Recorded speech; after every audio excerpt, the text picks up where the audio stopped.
Ассалаумағалейкум, көңілді көтер бағдарламасының көрермендері. Біз бүгін жылды қорытындылаймыз. Яғни 2019 жылы эфирге шыққан бірнеше бағдарламаның үзіндісін назарларыңызға қайталап ұсынатын боламыз.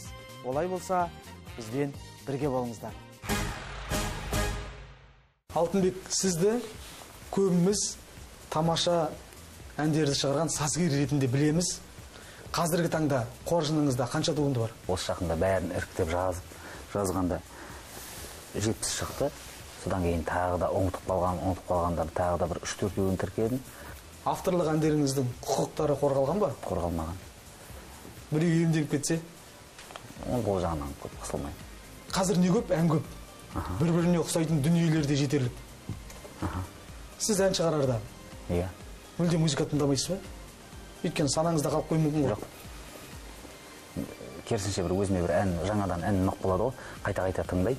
Бірақ үйге келгенде бір кешкісін отырып, клавишқа отырғанда, неге отырғанда тап соған ұқсамайды, бірақ бір ән, тыңдаған әнің өзіңнің жаңа ән шығаруға себеп болады да. Мүлдем ұқсамайтын. Шабыт береді. Асылбек, сіз өлең шығарасыз ба? Жоқ. Мүлде? Мүлде. Ақындардың өлеңдерін оқисыз? Иә. Жиі оқитыным жалпы Мұқағали Мақатаев қой енді. Иә, содан бастап. Енді әкеміз Мұқағали Мақатаев деп ауыл таниды. Мысалы, жатқа біледі. Алма ағашынан алыс түспейді. Иә. Енді әкеміздің ізбасар болғаннан кейін біз де Мұқағалиға жақын болдық. Ана, сен бақыттысың, жыламағың. Жай түсіп жатса дағы құламадың. Тәңіріңнен мен едім ғой сұрағаның, сондықтан жыламағың. Бармын ғой, тірімін ғой қасыңдамын. Өлмеймін мен өзіңдей асылдамын. Таусылып өз-өзіңнен шашылмағың, байырға берекеңді қашырмағын. Мен сенің қанықпын ғой көз жасыңа, өзім кепіл тат басып тоз басыңа. Екі жыр жазсам саған бірін арнап ана деп жаздым ылғи сөз басына. Тәңірім кеше көрсін кесірімді, аспанға жазам сенің есіміңді. Ана, сен бақыттысың, тербете бер, құбаталдан иілген бесігіңді. Тамаша. Алтынбек, сізде жалғастырыңыз. Ақұштап Бақтыгерееваның бір өлең есінде қалып қойды, көп енді жатқа біле бермеймін. Қадірсіздің өсегі шаң сияқты, бір сілкінсең қалмайтын, қадірлінің өсегі заң сияқты жалған десең нанбайтын. Қадірсіздің өсегі әзілмен тең, бір күлуден қалмайтын, қадірлінің өсегі ажалмен тең, жаныңды алмай қоймайтын. Өте жақсы. Есіме түскен. Ал өзіңіз біреудің сыртынан сөз айтып көрдіңіз бе? Айтам, белдешілік қой. Сыртынан да. Айтып көрген өсін дейтін адам болмайтын шығар. Айтып қоясың да байқамай артынан мен не айттым дейсің ғой, өз-өзіңе. Өздеріңіз туралы жағымсыз пікір естігенде қандай сезімде боласыздар? Сынды қабылдай аласыздар ма? Жоқ, сынды қабылдағанда қабылдай аламын. Мен өз басым айтқанда қасыңызда Асылбек отыр, ұмытып кетпеңіз. Иә, қабылдай аламын. Себебі ол дұрыс жағынан болса, егер мен өз-өзіңді бағалағанда оның айтып отырған не дұрыс емес. Соған қарайсың ғой, дұрыс болса, оны кәдімгідей қабылдайсың. Ал дұрыс емес, мысалға жалған нәрсе айтып отыруы мүмкін. Бірақ түсінесің әрден соң, ол да біреуден естігені ғой, шындығын деп айтып отырған. Қосылам Алтақаңның сөзіне. Той емес бұл. Өзіндік пікіріңіз болар. Жоқ, өзіндік пікір дегенде, мысалға, мен өзім қабылдай аламын. Сынды. Айтсам, мысалға, нәтиже шығаруға тырысам. Сіз негізінен әндеріңізді орындауға басқа әншілерге бересіз. Бірақ қимайтын дүниелеріңіз бар ма? Бар. Бергіңіз келмейтін, айналамдағылар айтады да көбіне. Ешкімге бермейді, тек өзің орында деп. Ал мен өзім орындайын десем, мен ондай қатты оқыған шеберлікпен айта алмаймын да. Мен тек өзімнің әнімді мінездемесімен өзім жеткізе аламын. Ол мақтанғаным емес, ол айналамдағылардың айтуы да. Сондықтан да өзіге берме, ешкімге берме, өзің айт дейді. Мен өзім айтқанымен оны қарқылап жүргенім жоқ па да. Тек өзімнің айналамдағылар ғана біледі. Сол сияқты, сондықтан да менің сазгерлігім де, ән жазуым да ол өзіме байланысты, өзім үшін. Соңғы кездері шығармашылық бағытта қарқынды жұмыс жасап жатырсыз. Бірнеше әннің тұсауы кесілді. Осы жақында желтоқсан айында осы Жәнібек ауданына арнайы концерт берді. Өздерінің ұйымдастыруымен, Жәнібек әкімшілігінің ұйымдастыруымен. Соған арнайы дайындық жасағанда сол да бір шабыт берді. Сол концерттен келгеннен кейін де біраз Мұнайдар Балмолда ағамыздың сөзіне жазылған жақсы сөздеріне ән жазылып, ауылдас жерлес ақын, журналист Нұртай Текебаевтың сөздеріне, Жанғали Мырзалиев, Қыдыр Оразов деген жерлес ақындарымыз бар. Мұнайдар Балмолда ағамыздың «Мен бөрімін» деген өлеңін ән етіп шығарған болатынсыз. Бөрі болып ғұмыр кешу тым қиын, шырғалаңға салар дүлей мың құйын. Дейді бәрі саған еш күн бермесем, сіліктеңді сілкейін. Бірақ олар бөріліктен ғапылдар, ауыздықсыз жауыздыққа жақындар. Десе десін, мен бөрінің тұқымы өліспей беріспеуге хақым бар.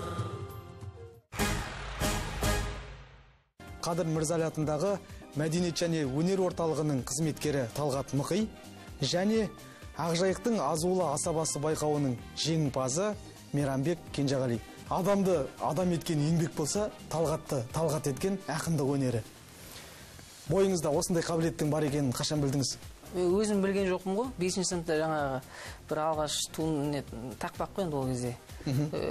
Газетке шығып, оны шешеміз жүйкеміз үйріп алып барып шығартып, одан жаңағы сол жылы қыркүйекте мектепке барғанда, 6-шы сыныпқа барғанда ұстаздарым көріп қалып, солар жаңағы апта сайын, сенбі сайын бізде деген жаңағы тұлғалармен кездесіп, Шарабасов, Мес Қосымбаев деген сияқты тұлғалармен кездесіп болады. Солардың алдына бір өлеңді оқыта береді жаңағы. Сөйтіп жаңа бір өлеңді оқуға ұяласың, жаңа бір аудитор ғой мектептің оқушылары. Сөйтіп оны өлеңді жаңа репертуарына ауыстыру керек бол, тура келеді ауыстыруға. Сөйтіп жайлап ұстаздарым негізі сендіріп жіберді. Сезім екен ау кие дегенің, көмейге жас болып кептеле бересің, мен сені құлай сүйе беремін, сен мені солай жек көре бересің. Аз емес жазған азал өлеңім, жанымды менің жасқай бересің, мен саған өлең жаза беремін, сен оны жыртып тастай бересің. Күн туса басқа уақыт тоқтаған, сапарым бітер көп адасатын. Екеуміз егер бір бола қалсақ содан асатын, бақыт жоқ маған, азап жоқ саған содан асатын. Мұныңа түкте арланбай келем, жасанды мінез жалған ғана деп, бір болсақ қой деп армандай берем, айтып жүрсең де армандама деп. Сендей қырсықты көрмеп едім ғой, есімде бәрін ұмыт дегенің, өл дегенің ғой, өлгені несі, үміттенемін. Жүректі бір мұң тілгіледі еркем, алдамшы бақыт көнерме маған, өкініштісі сол, кім біледі ертең, өстіп ақ жүріп, өлемде қалам. Деген баяғыда өлең ғой, 10 жыл, 12 жыл бұрын жазылған өлең.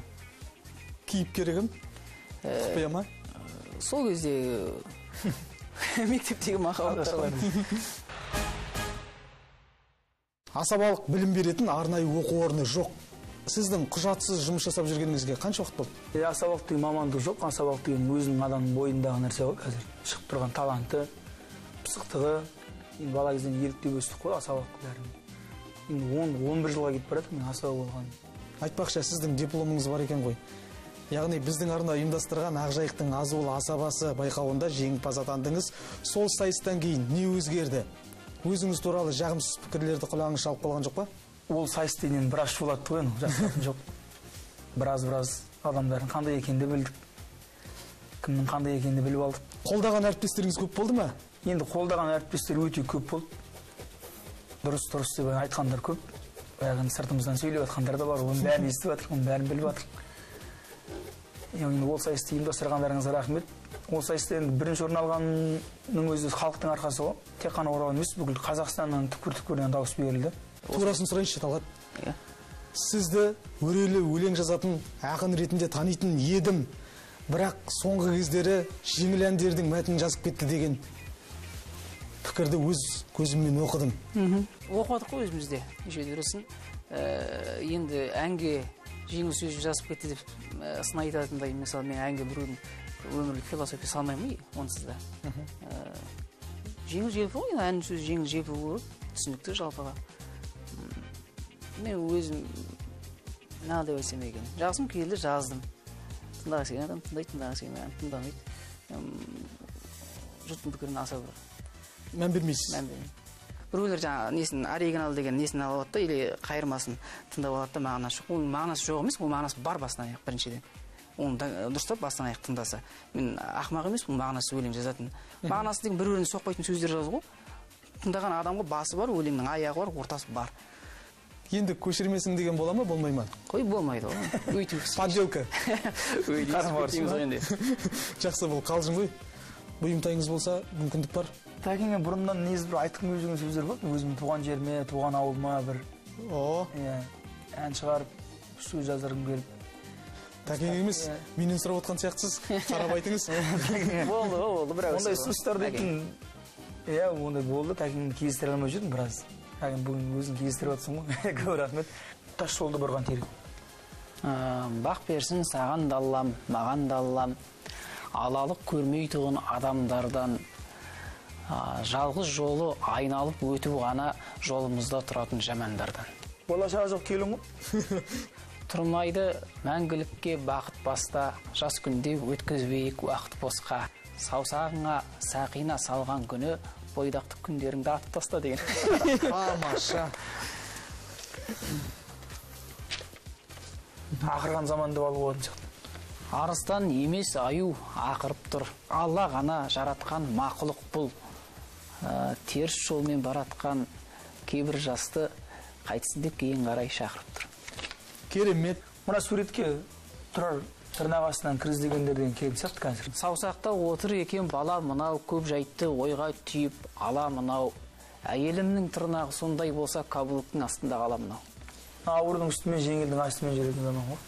Адамның адамдығы пейілінде жоқ шығар, мынау иттің үйі мүлде. Алмадан да жылылық іздейді екен, өмірде мұқтаж жандар мейірімге. Көненің көзі. Көненің көзі? Әлде көгерген көз бе? Жоқ, көненің көзі. Мәз болмай салып алғанға жер үстіне, отырмын жақсылықты тегіс тілей. Көрді қой небір сұмдықтарды, жатқан жоқ ол жайында ел естімей. Кей кезде менің көзім бақыттырақ, өмірде болған үшін мені үстірей. Мен үстірей көзін көрмей көрмесін. Тәкең өзінің тақырыбын қойып берейін. Өзінің жақсы тақырыбы ғой, концертінде де берілген. Лабиринт жүректе. Қос қашық боп көрінеді маған заңғар, өмірде сүйе алмайтын адамдары бар. Қол шатырдың астында қорғасы екен, махаббатын өмірде адал жандар. Бәрекелді. Адам көркі шүберек, әдемі болып көріну үшін үйлесімді киіне білуден бөлек жарасымды шаш үлгісінің болуы да шарт. Студиямыздың бүгінгі қонақтары осы саланың білікті мамандары Салауат Жұмабаев, Ролан Қайырлиев, Оразбек Семғалиев, Мұрат Жұмағалиев. Кезінде негізі режиссер болғанымды армандағанмын.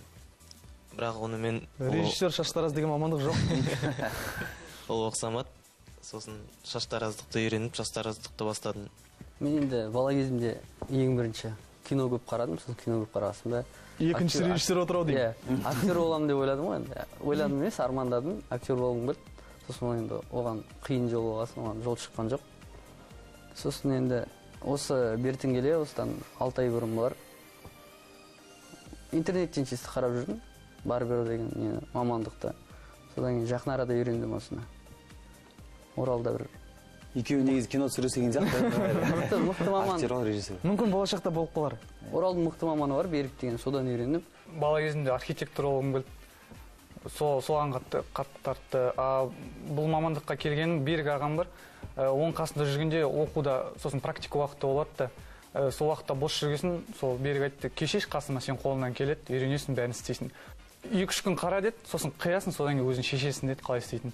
Сосын жақсы дедім, 3 күн қасында жүріп, содан кейін бір досым келді. Son күн қиғаннан кейін уже әдемі болып кетті де, содан кейін уже желание ашылды бүкіл жұмысқа деген. Содан ізденіс істейміз әлі де. Әртүрлі адамдар келеді шаштаразға. Қанша жерден тырыссаң да көңілінен шықпайтындар болады. Қандай қызық жағдайлар болады? Басында бастап жүрген кезде жаңағыдай ертемен тұру дейтін 9-да жұмыс басталады. Асқа апарас келіп қиып атқан кезде андай басын жапқыш бар ғой. Соны ұмытып кеткенмін, жабуды. Кішкентай баланы қиып атырмын, мамасы айқай екен да. Қиып атырмын шашын. Бір кезде есіме түсіп кетті, жапқыш жоқ. Уже жарты салып тастағанмын. Қараймын, алдында жапқыш жоқ, ана бала телефон шығып отыр бүйтіп. мамасы ана жақтан айқайлап жатыр, бүйтіп дауыс шығып жатыр. Енді жуатын сол кісі ғой. Сосын бірдеңе айтып жауап қойдым бүйтіп.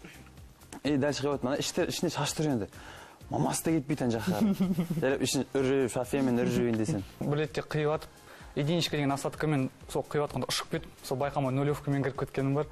Онымен кісі шошып, жанын қарай берді, не істедім деп айнаны алып келді. Мен нормально братан, бәрі жақсы болады, тым қысылмаңыз деп, сонымен нулевкадан шарт бергенім бар. Содан уже... Яғни ең қысқа түрі? Иә, ең қысқа түрі, уже тақап алатын. Содан уже 6 ай өтті, ол кісі әлі күнге шейін нулевкамен қады, қыс болса да, сол нулевкаға тігіп қойды. Сіздер бір адамның шашын бүлдіріп алдыңыздар. Өз кемшіліктеріңізді айтасыздар ма? Әлде үндемей жасырып шығарып саласыздар ма? Жоқ, айтамыз ғой, айту керек нәрсе бар деп. Айтпағанда біліп қоятын. Үйге барып біледі ғой, одан сайын айқаймен келеді, үйіндегілермен қосылып уже. Сондықтан да шама келсе айтып жіберуге тырысамыз ондай. Салауат жасырып қоятын сияқты. Сондай болып тұрмын ба? Енді жүріп қоятын сияқтым ба? Жоқ, там болған жоқ, нормально деп. Кейбір адамдар әңгімелескенін жақсы көреді. Кейбір адамдарға мүлде ұнамайды. Егер де клиент өзі жалпы әңгімеге тартып, сондай затпен келсе, то уже клиентпен де әңгімелесіп, соны тыңдап, поддержка беріп отырасың ғой. Егер үндемейтін клиент болса, ол значит демалуға келген клиент. Отырып өзі расслабон істейді. Сөзге тартамыз. Солаймен кетеді. Біздер уже психолог сияқтымыз, уже біліп тұру керекпіз, адам сөйлеп келіп отырғанда қарап. Шаш қидырушы дейді. Шаштараз. Шаштараз. 3 шаштараз, 1 келуші. Қалай қызықтырасыздар? Ассалаумағалейкум жігіттер, мына шаштараз дейсіз өттім, студияға шаштараз алып шығапсыңдар. Ассалаумағалейкум, аға, кеттік, жүріңіз, отырыңыз. Алейкум әссәлем. Қайда отыр дейді? Отыр шықпадым өзі. Біз жақсы қаямыз, маған қат екенбіз. Наборым жақсы қат сияқты өтшеді. Жоқ, жігіттер қай берсін, үйреніп жатыр, жақында үйреніп жатыр ғой. Үйреніп жатыр ғой. Қалай болады екен, үйреніп жатыр. Өзім айтып тұрам. Бесплатно қаям. Бесплатно дейтін нәрседен қорқам мен. Реклама. Жоқ, қандай алып бересің шашын? Маған қандай шаш үйлеседі мысалы? Өзім айтып тұрам ол жағын. Сен сонда айтып тұрасың, сен қиып тұрасың, сен десең. Қарап тұрасың. Бәріміз боспыз қазір. Бәріміз боспыз, да. Сен бір жағын ал онда. Сен бір жағын алсайшы. Үстіні өзің дейсің. Үстіні өзің алып бер. Единичкам жағы двойка. Единичкам жағы двойкам, жаңағы пятеркамен юбилейный апарца дейсің. Ең бірінші, нені қидың сен? Қайда қидың? Қой сана алмайды. Қой сана алмай ма? Иә. Бұнда адам қиған жоқпын деші. Гаражда қидым. Гаражда қидым. Гараж жақын маған. Сосын сен... Салоннан бастадым сразу. Опыт бар. Автосалон ба, не салон? Жоқ. Бару шоттан бастадым. Қалада ең лучший мастермін. Сен ба? Кім айтты саған? Өзім айтады. Бәрі айтады. Жақсы. Осы екеуі жігіттер. Мен ойланам. Әйеліме қидырамын деп кетті. Жарайды. Шынайы өмірде осындай жағдайлар болып тұра ма? Өзінен кінә қылады адам, өзінен. Еріншектігің болады, кейде бір уақыт болмай қалады да, жаңағыдай кеш ашпады, бүгін үлгермей қалдым дейсің. Сөйтіп өзін жоғалтып аласың ғой негізі. Былай енді өзіңнің качествоңа қарай, сенің сөйлеу мәнеріңе қарай кетпейді ғой адам. 1, 2, 3, кеттік.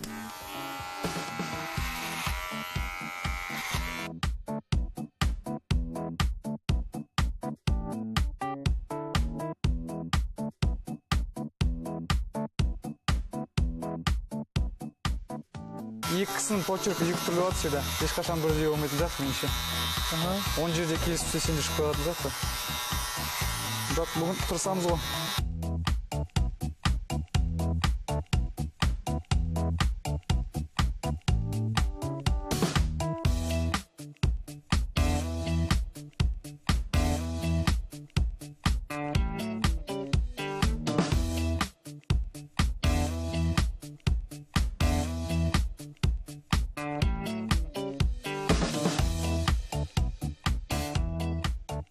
Біз қиып атқан современный деп ойлаймын, бәрінде бар сияқты қазіргі. Барбершоптарда. Жақсы қиямын деген кісілерде. Шаштың шығуы качественный болуы байланысты инструменттің сапасына байланысты ғой. Сапалы инструмент болса, сапалы шаш үлгісі болады. Сападан аямау керек.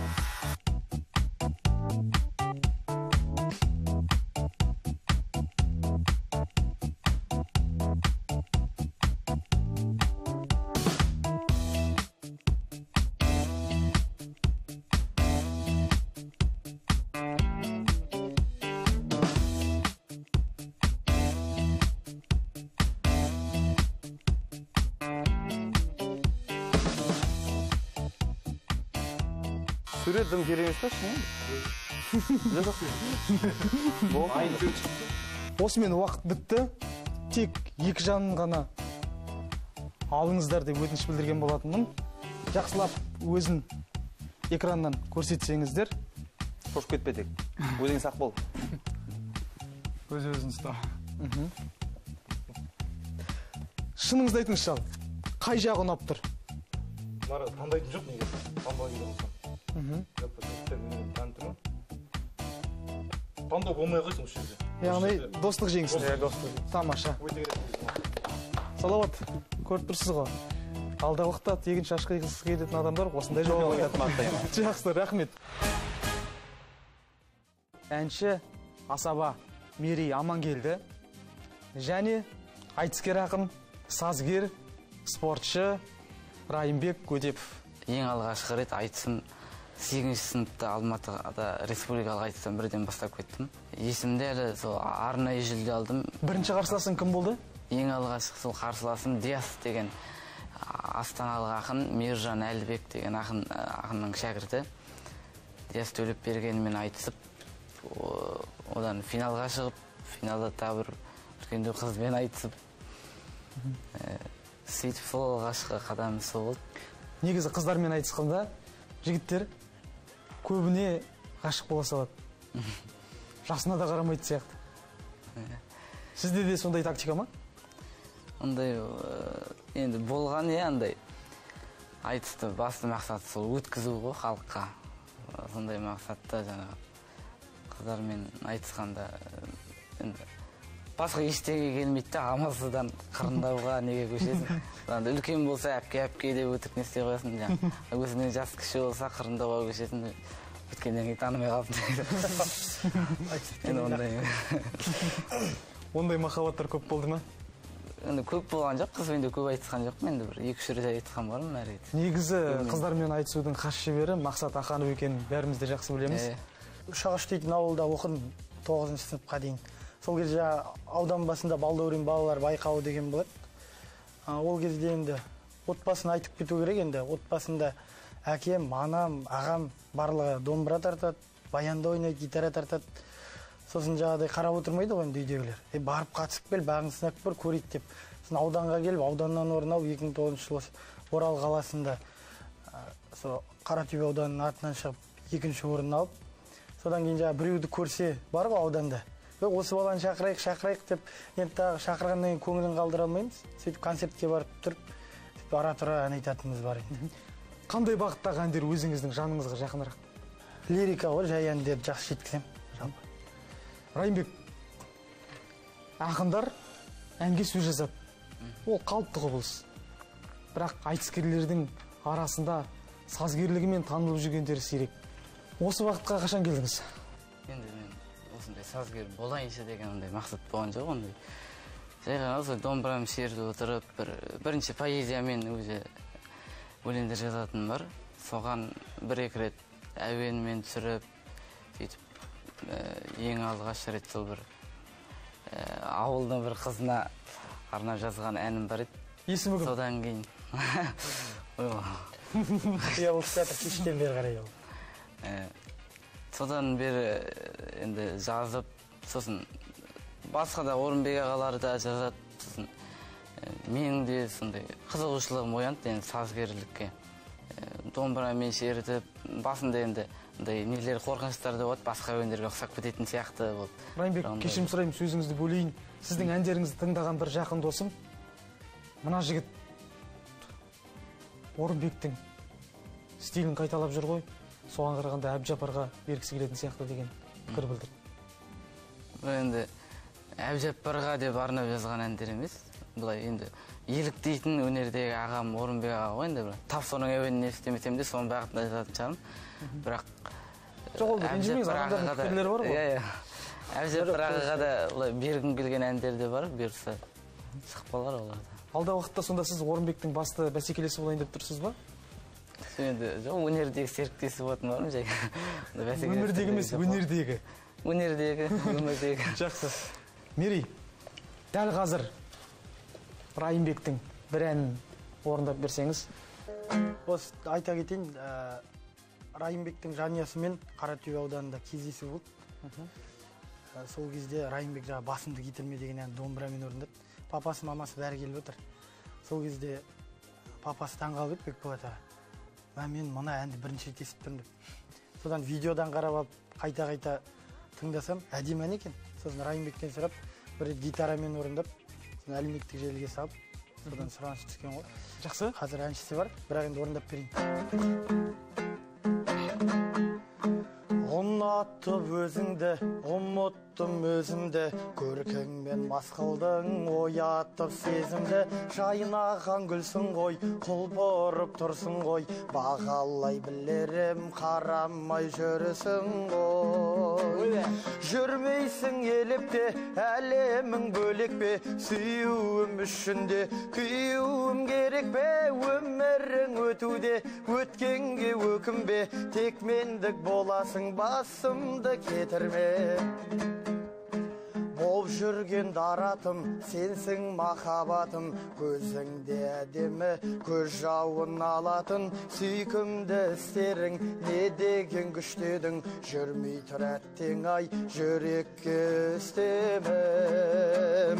Жүрмейсің елепте, әлемің бөлек бе, сүйуім үшінде, күйуім керек бе, өмірің өтуде, өткенге өкінбе, тек мендік боласың, басымды кетірме, кетірме басымды, көңілім тасымды, өзгеге қимаймын өзіңдей асылды, өзгеге қимаймын өзіңдей асылды.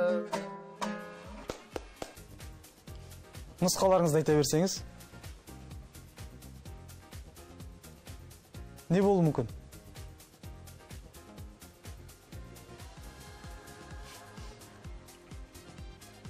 Өрік пе? Жоқ. Банан. Мә, банан не?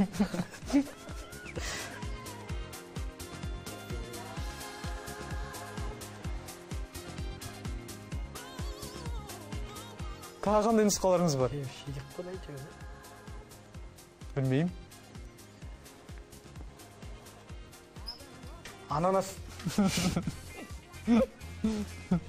Жоқ. Ананаста ондай бар ма? Мә, мина ғой, бомба ғой, бомба. Жоқ. Ашық қараңыз. Бомбада ондай жоқ қой.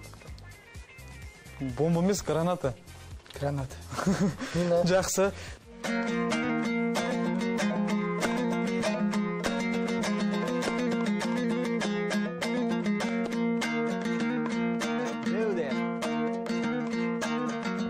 Осылай жыр айтуды қалап тұрмыз.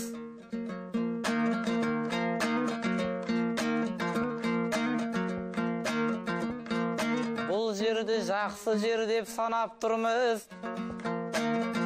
Тұрар ағам бұл жерге шақырғасын, өзімізді жұлдызға балап тұрмыз. Құрметті қонақ қылып шақырды ғой, болашаққа сеніммен қарап тұрмыз. Көңілімізді көтеру бұлай тұрсын, көтеріліп кетуге сәлақ тұрмыз.